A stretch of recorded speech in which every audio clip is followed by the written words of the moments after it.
जय माँ इंद्राक्षी, जय अम्बे। इंद्राक्षी धाम में सभी साधकों का हम हार्दिक स्वागत करते हैं। आज हम बात करने वाले हैं, कई बार हमारे घर में कुछ पीढ़ी दर पीढ़ी ऐसी बीमारियां होती हैं जो जाने का नाम नहीं लेती। कई बार ऐसे रोग हो जाते हैं जो बड़ा लाइलाज सा हमें महसूस होता है अपना जीवन। हम नाना भांति से अपना इलाज करा के, नाना भांति से हर उसमें हेमोपैथ क्या हो, आयुर्वेद क्या हो, एलोपैथी क्या हो, हम कई बार अपने आप को फिर भी थका सा महसूस करते हैं। कारण ये नहीं है कि ये पद्धतियाँ अपना काम नहीं करती हैं। एलोपैथ अपनी जगह है, आयुर्वेद अपनी जगह है, ये सारी चिकित्साएं अपनी जगह सही रूप में काम करती हैं। लेकिन कई बार हमारा भाग्य ही ऐसा होता है कि हम बीमारी से लड़ते लड़ते थक जाते हैं। ऐसी स्थिति में आज हम आपको कुछ राय देंगे कि आप कुछ करिए। भगवान करे आपको स्वस्थ शरीर प्राप्त हो, स्वस्थ जीवन प्राप्त हो। आइए पहले आज का हम पंचांग देखें। 12 जनवरी सन 2026, दिन सोमवार, संवत 2082, माघ मास, कृष्ण पक्ष, तिथि नवमी, नक्षत्र स्वाति, राहु काल 7:30 से 9, दिशा शूल, पूर्व दिशा। बीमारियां कई बार इस कदर हमें पकड़ लेती हैं कि व्यक्ति बिस्तर पर लेटा लेटा परेशान हो जाता है। हल्की से हल्की बीमारी हो, बड़े से बड़ी बीमारी हो, लेकिन बीमारी बीमारी होती है। व्यक्ति 4 दिन बुखार में घर में लेट जाए तो ऐसा मन करता है कि मानो हम दुनिया भर का और काम कर लेंगे, लेकिन हमें लेटना ना पड़े, हमें बीमार ना होना पड़े।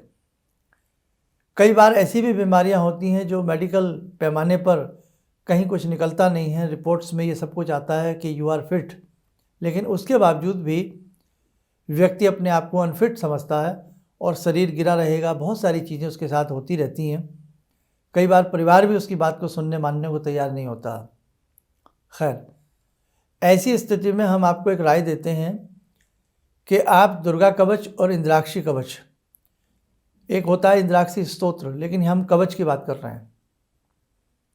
पहले दुर्गा कवच पढ़ें, तुरंत भगवती दुर्गा का ध्यान करते हुए इंद्राक्षी कवच पढ़ें और इनके तुरंत बाद वड़वानल स्तोत्र का पाठ करें। 3 चीज़ें ध्यान रखना: दुर्गा कवच, इंद्राक्षी कवच, वड़वानल स्तोत्र। ये भी बहुत बड़ा नहीं होता है।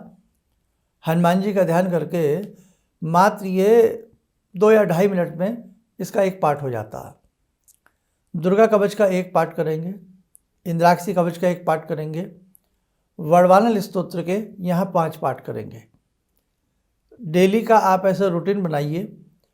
यदि आपको लगता है कि हमारा जो घर में मरीज़ है वो इतना नहीं कर सकता, तो सामने कटोरी में जो भी चीज़, वो जैसे दूध है, जल है, जल तो सभी ग्रहण करते हैं, थोड़ा जल रख लें, ये पाठ करें। पाठ के उपरांत वो जल रोगी को पिलाया जाए। एक बात ये हुई। अब इसके बाद सुने, फूल गुलाब का हो, इतना हो जो 5 अंजलियों में आ जाए। जैसे अंजलि भर के फिर अंजलि, फिर अंजलि, 5 अंजलि गुलाब का फूल हो। किसी शिवालय में जामें, सोमवार की प्रातःकाल पंचमुखी देसी घी का दीपक बाबा को अर्पण करें। उसके बाद किसी भी समय, अगर आपको लगता है सुबह सुबह मंदिर बिजी होते हैं, हम नहीं कर पाएंगे, तो आप दिन में कोई समय चुन लें या शाम का समय चुन लें। पंचमुखी देसी घी का दीप जला करके, धूप दीप अर्पण करके 1 माला मृत संजीवनी मंत्र की करें। उसके बाद 1 अंजलि अर्पण करें गुलाब के पुष्पों की शिव लिंग के ऊपर। पुनः 1 माला अर्पण करें, 1 माला पढ़ें, फिर 1 अंजलि अर्पण करें। ऐसा आप 11 सोमवार करें। मृत संजीवनी मंत्र अच्छे से किसी के द्वारा लिखवा लें।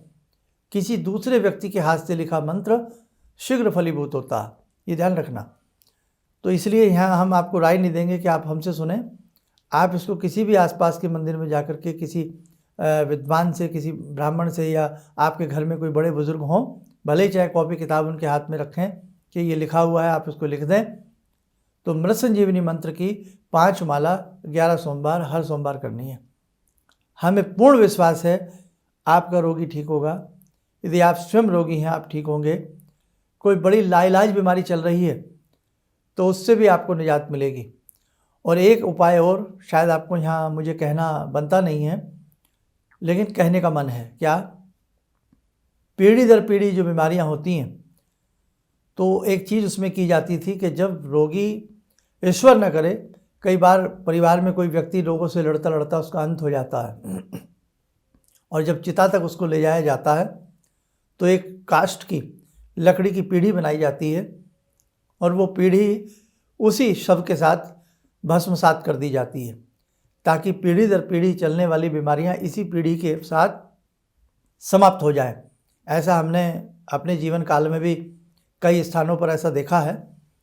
लेकिन ये जब की बात है, अगर कोई भगवान ना करे, आप समझिए, मैं क्योंकि ये बात बहुत ज़्यादा मैं करना नहीं चाहता यहाँ पर, लेकिन एक मैंने बताने का अर्थ है। तो पीढ़ी दर पीढ़ी का एक ये भी एक सिस्टम होता है। लेकिन ये जब की बात है जब वो रोगी ईश्वर को प्यारा हो जाए, भगवान ना करे कोई ऐसा किसी के संग हो। लेकिन इससे पहले के जो मैंने उपाय बताए हैं, जब तक की जीवन की डोर है उस डोर को मजबूत करने का प्रयास करना चाहिए। उसमें आपको मैंने 3 कवच की बात कही है, मृत संजीवनी मंत्र की बात कही है। आप करके देखें, आपको बहुत अच्छा लाभ मिलेगा। हमारे आगम निगम शास्त्रों में अनेकों प्रकार की इस प्रकार की गुप्त विद्याएं छिपी पड़ी हैं। हमारे ऋषि मुनियों ने, महर्षियों ने इस प्रकार की गुप्त विद्याएं हमें प्रदान की हैं। यदि हम उन गुप्त विद्याओं का लाभ लेकर के जीवन में आगे बढ़ें और उन विद्याओं को पूर्ण विश्वास के साथ करें तो हमें पूर्ण विश्वास से आपको लाभ मिलेगा। आइए कालों के काल महाकाल की वंदना करते हैं कि इस संसार में कोई भी रोगी न रहे, सभी को निरोगी काया प्राप्त हो। ॐ आत्मा त्वं गिरिजामति सहचरा प्राणा शरीरं गृहं पूजा ते विषयोपभोगरचना निद्रा समाधिस्थिते संचारपदयो प्रदक्षिणविधेः श्रोत्राणि सर्वागिरो यद्यात्कर्म करोमि तद्दखिलं शम्भोस्तवाराधनम् चन्द्रोद्भासितशेखरे स्मर हरे गंगाधरे शंकरे सर्पे भूषितकण्ठकर्णविवरे नेत्रोत्तवे स्वानरे दन्ते त्वकृतसुन्दरां वरदरे त्रैलोक्यसारे हरे मोक्षार्तिं कुरु चित्तवृत्तमचलं मन्येस्तु किं कर्म वे वन्दे देव उमापतिं सुरगुरुं वन्दे जगत्कारणं वन्दे पन्नगभूषणं मृगधरं वन्दे पशूनां पतिं वन्दे सूर्यशशाङ्कवह्निनयनां वन्दे मुकुन्दप्रियं वन्दे भक्तजनश्रयं च वरदां वन्दे शिवं शङ्करम् ॐ कर्पूरगौरं करुणावतारं संसारसारं भुजगेन्द्रहारं सदा वसन्तं हृदयारविन्दे भवं भवानी सहितं नमामि भवं भवानी सहितं नमामि। कवच बना लें, ध्यान करें, शिव शंभू का शुभ आशीष हम सबके ऊपर बरस रहा है।